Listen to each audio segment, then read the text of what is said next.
Hello friends, welcome to crazy G K trick. तो आइए daily current affairs की series में आगे चलते हैं और आज के इस सेशन में हम 16 फरवरी के सभी करंट अफेयर्स को डिटेल में समझेंगे। वीडियो में एंड तक बने रहिएगा। वीडियो पसंद आए तो वीडियो को लाइक और शेयर कर दीजिएगा। अगर आप चैनल पर पहली बार आए हैं तो चैनल को सब्सक्राइब कर लीजिए, वीडियो को शेयर कर दीजिएगा। और अगर आपको डेली करंट अफेयर की पीडीएफ चाहिए तो आप क्रेजी जी के ट्रिक के टेलीग्राम पर जाकर फ्री ऑफ कॉस्ट इसकी पीडीएफ को कलेक्ट कर सकते हैं, या फिर आप प्ले स्टोर से एप्लीकेशन को डाउनलोड कर लीजिए, रूट एप्लीकेशन को, वहां पर भी आपको इसकी पीडीएफ मिल जाएगी। आज के करंट अफेयर का सबसे पहला क्वेश्चन, किस राज्य ने काजी नेमू फल को राजकीय फल घोषित किया? देखिए, काजी नेमू फल को कुछ सेशंस पहले हमने डिस्कस किया था फ्रेंड्स। ये असम राज्य का फल है, नींबू की एक प्रजाति है, काजी नेमू फल के नाम से जाना जाता है। असम सरकार ने हाल ही में अपने यहाँ के काजी नेमू फल को राजकीय फल के रूप में अपनाया है। इसका देखिए, अगर हिंदी में अर्थ निकालने जाए तो अर्थ ही इसका खट्टा नींबू होता है। यहाँ पर आप इमेज देख सकते हैं, ये एक्चुअल में नींबू ही है जिसे काजी नेमू के नाम से असम राज्य में पुकारा जाता है।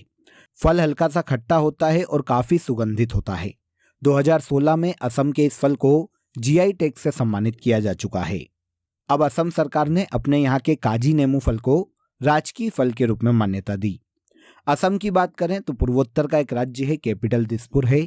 गुलाब चंद्र कटारिया असम के गवर्नर के पद पर हैं और हेमंत बिस्वा शर्मा वर्तमान में असम राज्य के सीएम हैं। असम राज्य में ही कामाख्या देवी मंदिर काफी फेमस है, जहां पर अंबुबाची का मेला आयोजित किया जाता है। क्वेश्चन हमारा काजी नेमू फल से था, किसने राजकीय फल के रूप में इसे अपनाया? तो यह है असम राज्य। आगे बढ़ने से पहले आप सभी को एक बहुत ही इंपॉर्टेंट अपडेट देता हूं फ्रेंड्स। आप सभी के लिए क्रेजी जी के ट्रिक के रूट एप्लीकेशन पर हमारे जीएस फाउंडेशन का आरंभ 2.0 बैच शुरू होने वाला है। स्पेशली ऐसे जितने भी स्टूडेंट हैं जो कि सिविल सर्विसेज की तैयारी कर रहे हैं, उनके लिए ये बैच बहुत ही बेनिफिट करने वाला है, क्योंकि स्पेशली जो फोकस इस बैच में हमारा होने वाला है वो आंसर राइटिंग पर रहेगा। आप सभी जानते हैं, सेंट्रल में यूपीएससी या स्टेट में जो पीसीएस की एग्जाम है, वहाँ पर आंसर राइटिंग बहुत ही इंपॉर्टेंट हो जाती है। तो पूरे बैच को आंसर राइटिंग के पॉइंट ऑफ व्यू से ही डिज़ाइन किया गया है। कुछ एडिशनल सब्जेक्ट भी एड ऑन किए गए हैं यहाँ पर, जैसे foreign affairs, Indian society, disaster management. ये आपके लिए एडिशनल सब्जेक्ट है जो कि आपको पहले आरंभ बैच में नहीं मिले थे और इस आरंभ 2.0 में आपके लिए यहाँ पर ऐड किए गए हैं। आप पूरा बैच भी ज्वाइन कर सकते हैं। इसके अलावा अगर आप इंडिविजुअली किसी सब्जेक्ट को पढ़ना चाहते हैं तो आप उसमें भी इजीली एनरोल कर सकते हैं रूट एप्लीकेशन पर जाकर। वहां पर इंडियन पॉलिटी मैं आपको पढ़ाने वाला हूं। अगर आप इंडियन पॉलिटी को डेप्थ में पढ़ना चाहते हैं तो आप मेरा ये बैच ज्वाइन कर सकते हैं। इजीली आप प्ले स्टोर से रूट एप्लीकेशन को डाउनलोड कर लीजिए। वहां पर इंडियन पॉलिटी का लाइव बैच आप सभी के लिए अवेलेबल है, जहां पर पूरे बैच में आपको लाइव क्लासेस मिलने वाली है और लाइव क्लासेस बाद में आपको रिकॉर्डेड फॉर्म में भी अवेलेबल होगी। क्लास नोट्स भी दूंगा मैं आपको, साथ ही साथ टेस्ट सीरीज जितने भी टॉपिक हम पढ़ेंगे उसके टेस्ट भी आपको वहीं पर एप्लीकेशन में अवेलेबल हो जाएंगे, जिनको आप इजीली लगाकर अपना परफॉर्मेंस चेक कर सकते हैं। आई होप अपडेट अच्छा लगा होगा। बिना देर किए रूट एप्लीकेशन को डाउनलोड कर लीजिए प्ले स्टोर से और आप किसी भी सब्जेक्ट में एनरोल कर सकते हैं। सेकेंड क्वेश्चन देखिए, वर्ल्ड गवर्नमेंट 2024 में किस देश को गवर्नमेंट टेक प्राइज से सम्मानित किया गया? तो हाल ही में देखिए, वर्ल्ड गवर्नमेंट 2024 का आयोजन यूएई के दुबई में किया गया फ्रेंड्स, जहां पर गवर्नमेंट टेक प्राइज से इंडिया को सम्मानित किया गया। आंसर हो जाएगा आंसर बी। हाल ही में देखिए, सऊदी अरब ने भारत को सरकारी सेवाओं में आर्टिफिशियल इंटेलिजेंस के उपयोग के लिए आर्टिफिशियल इंटेलिजेंस कैटेगरी में गवर्नमेंट टेक अवार्ड से सम्मानित किया। देखिए, इंडिया ने जब इस अवार्ड को एक्सेप्ट किया फ्रेंड्स, तब इंडिया ने एक बहुत ही इंपॉर्टेंट इंडिया की स्कीम के बारे में बताया, उसका उल्लेख किया, जिसका नाम है आई रास्ते स्कीम। यह भारत में सड़क परिवहन और राजमार्ग मंत्रालय की एआई पर आधारित एक परियोजना है। इस परियोजना की बात करें तो ये सड़क सुरक्षा के बारे में लोगों को जागरूक करने का काम करती है। भारत में आर्टिफिशियल इंटेलिजेंस के माध्यम से सड़क सिक्योरिटी की इंजीनियरिंग में इनोवेशन को बढ़ावा देना आई रास्ते स्कीम या परियोजना का मुख्य उद्देश्य है। क्वेश्चन हमारा वर्ल्ड गवर्नमेंट स्कीम 2024 से है। आयोजन कहाँ किया गया? तो आयोजन दुबई में किया गया और यहाँ पर गवर्नमेंट टेक प्राइज या अवार्ड से हाल ही में इंडिया को सम्मानित किया गया। अब इस अवार्ड की बात करें तो गवर्नमेंट टेक प्राइज यूएई की सरकार के द्वारा स्थापित किया गया है फ्रेंड्स, जो कि हर साल ऐसी किसी भी संस्थान, किसी भी ऑर्गेनाइजेशन, किसी भी व्यक्ति को दिया जाता है जिसने आर्टिफिशियल इंटेलिजेंस के क्षेत्र में नए इनोवेशन को बढ़ावा दिया है। तो हाल ही में गवर्नमेंट टेक प्राइज से 2024 में इंडिया को सम्मानित किया गया। ओके, इसके बाद आइए, इलेक्टोरल बॉन्ड स्कीम कब शुरू की गई? क्वेश्चन इंपॉर्टेंट है, नोट कर लीजिएगा, काफी सुर्खियों में फ्रेंड्स, क्योंकि कल ही सुप्रीम कोर्ट का एक वर्डिक्ट आया है इलेक्टोरल बॉन्ड स्कीम पर, और सुप्रीम कोर्ट ने सेंट्रल गवर्नमेंट की इलेक्टोरल बॉन्ड स्कीम जो कि 2018 में लाई गई थी, इसे अनकॉन्स्टिट्यूशनल घोषित कर दिया है। देखिए, इस पर एक डेडिकेटेड वीडियो आपके लिए क्रेजी जीके ट्रिक के यूट्यूब चैनल पर अवेलेबल है।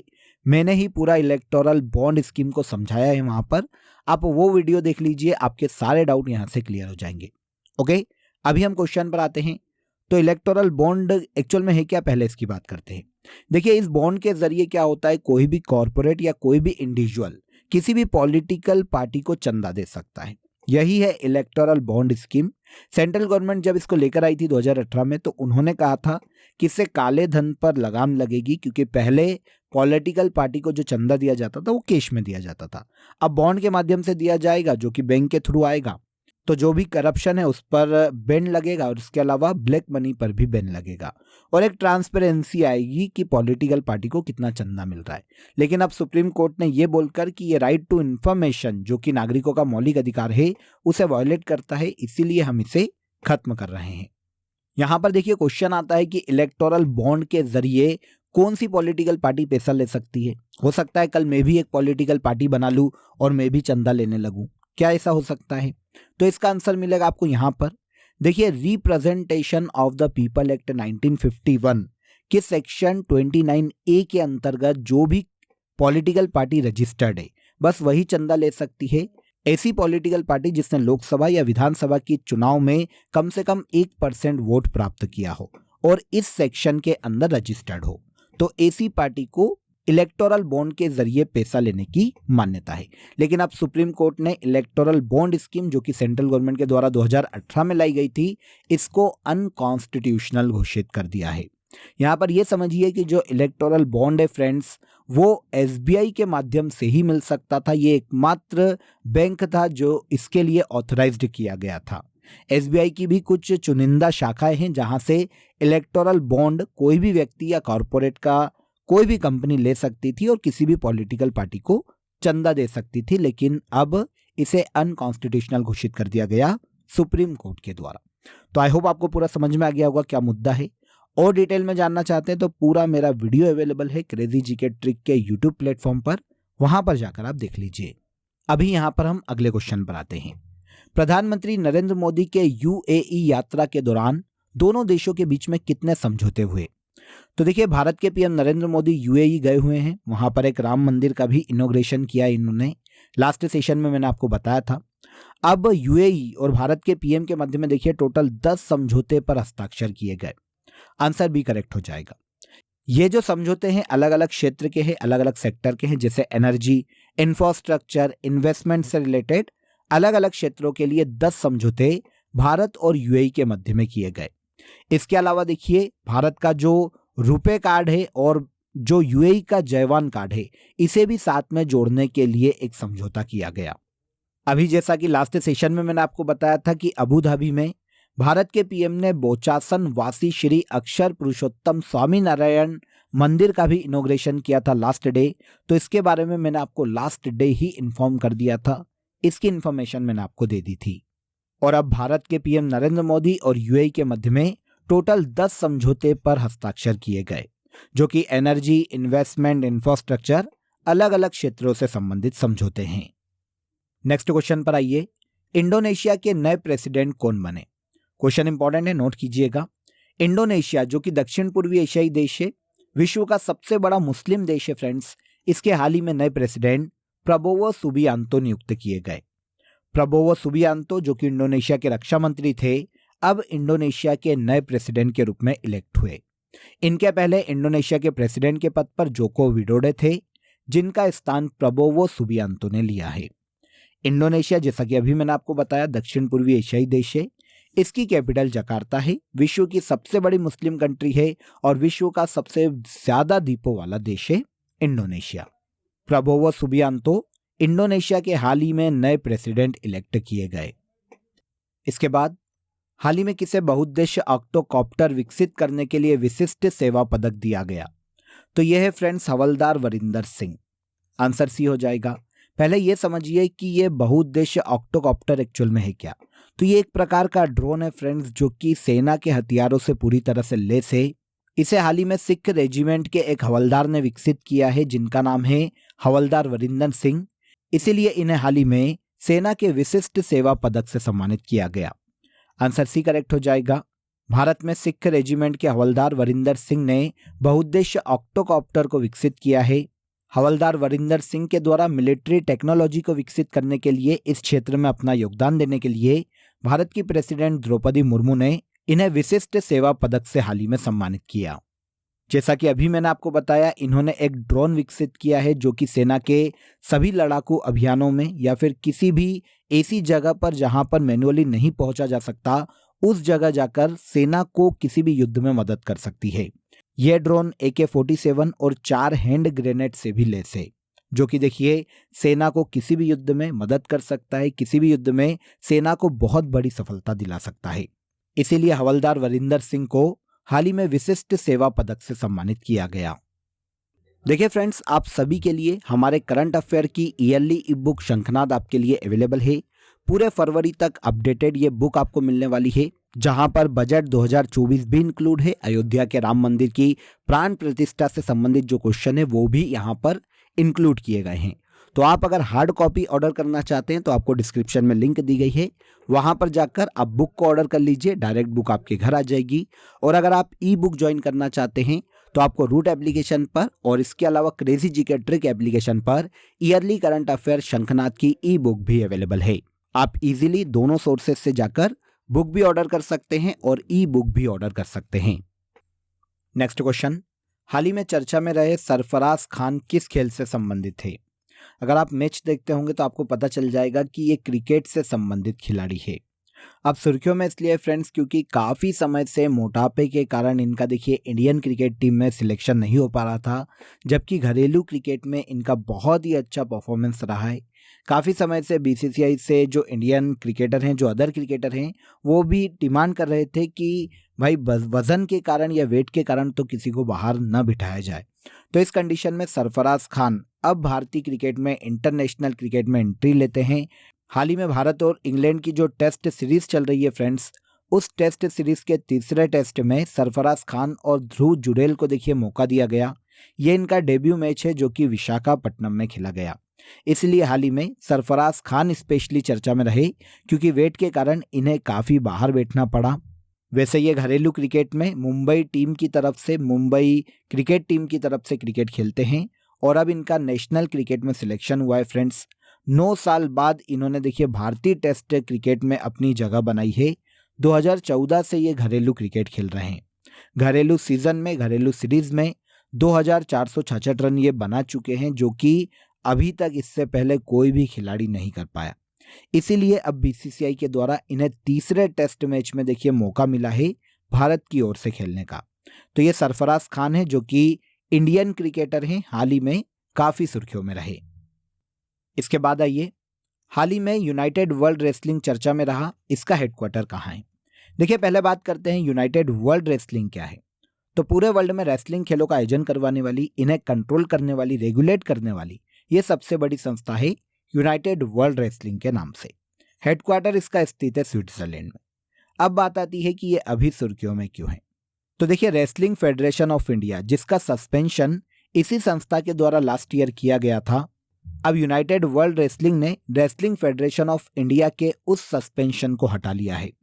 सस्पेंड क्यों किया गया था? तो लास्ट ईयर आप सभी जानते हैं 23 अगस्त को भारतीय कुश्ती महासंघ मतलब रेसलिंग फेडरेशन ऑफ इंडिया में चुनाव सही ढंग से न होने के कारण, ट्रांसपेरेंट चुनाव न होने के कारण UWW ने भारतीय कुश्ती महासंघ को निलंबित किया था।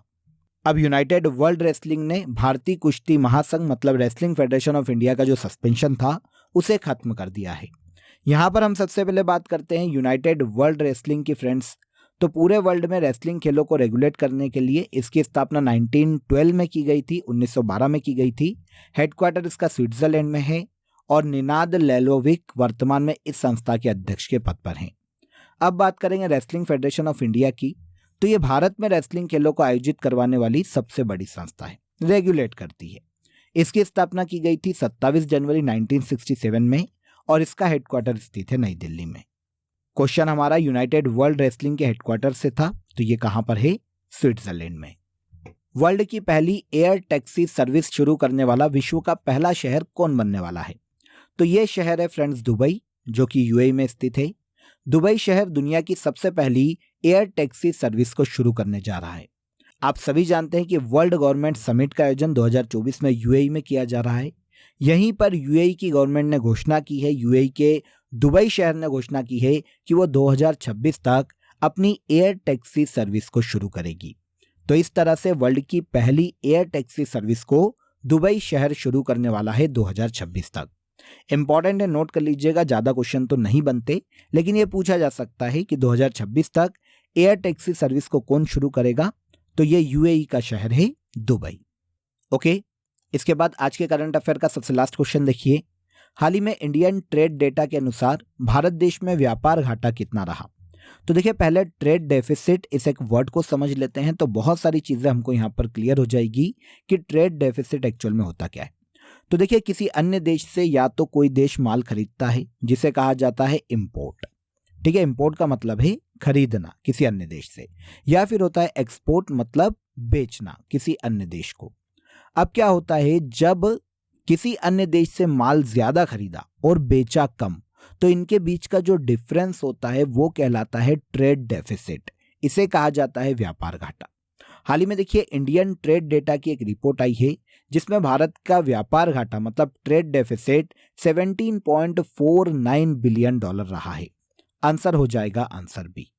एक कंपनी है ब्लूमबर्ग कंपनी, इसने 2024 के लिए भारत के ट्रेड डेफिसिट का अनुमान 20 बिलियन डॉलर लगाया था, जो कि 17.49 बिलियन डॉलर रहा है। देखिए, लास्ट ईयर 2023 के कंपैरिजन में अगर 2024 में हम भारत का एक्सपोर्ट देखें तो एक्सपोर्ट है 36.92 बिलियन डॉलर, ठीक है, बिलियन डॉलर। ये हो गया क्या? एक्सपोर्ट। और भारत के इंपोर्ट की बात करें तो हमने खरीदा है 54.41 बिलियन डॉलर, ये हो जाता है हमारा इंपोर्ट, 54.41 बिलियन डॉलर। अब देखिए, हमने खरीदा ज्यादा बेचा कम, तो इनके बीच का जो डिफरेंस निकल के आया है वो है ट्रेड डेफिसिट, जो कि 2024 में भारत का कितना रहा? तो ये 17.49 बिलियन डॉलर है। तो कंफ्यूज मत होइएगा, याद रखिएगा, ये हाल ही में डेटा आया है इसलिए इंपॉर्टेंट हो जाता है। क्लियर? तो यहां पर देखिए, हमने 16 फरवरी के सभी करंट अफेयर्स को डिटेल में समझ लिया। अब आ जाइए यहां पर फैक्ट शीट को आगे बढ़ाते हैं। सितंबर मंथ के सभी करंट अफेयर को वन लाइनर में एक एक करके हम यहां पर आगे लेकर चलते हैं। 5 सितंबर 2023 को 43 आसियान शिखर सम्मेलन का आयोजन जकार्ता इंडोनेशिया में किया गया। विश्व की सबसे ऊंची नटराज प्रतिमा दिल्ली में स्थापित की गई। देश की पहली सोलर सिटी का इनॉग्रेशन एमपी में किया गया। रायगढ़ शॉल, जिसे हाल ही में जीआई टैग दिया गया, ओडिशा राज्य की शॉल है। मिस इंटरनेशनल इंडिया 2023 का खिताब प्रवीणा अंजना ने अपने नाम किया। 7 सितंबर 2023 को one sun one world one grid सम्मेलन का आयोजन नई दिल्ली में किया गया। इसके बाद 7 सितंबर 2023 को प्रयागराज की पुलिस ने वरिष्ठ नागरिकों के लिए सवेरा योजना की शुरुआत की। यूनाइटेड किंगडम का बर्मिंघम खुद को दिवालिया घोषित करने वाला शहर बन गया।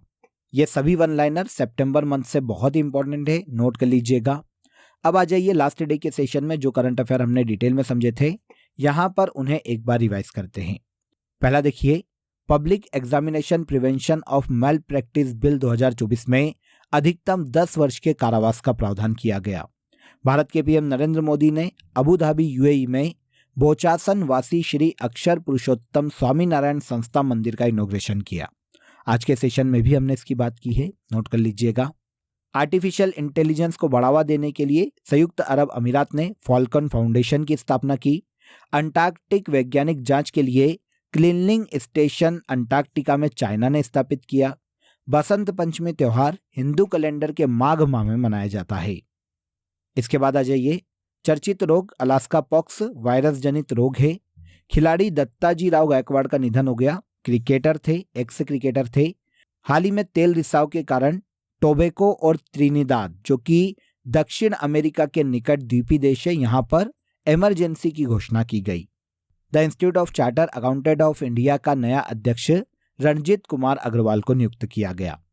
और लास्ट है, अली ए लिगांग त्योहार किस राज्य में मनाया जाता है? तो ये भारत के असम राज्य में सेलिब्रेट किया जाता है। ये सभी करंट अफेयर लास्ट डे के सेशन में हमने डिटेल में समझे थे।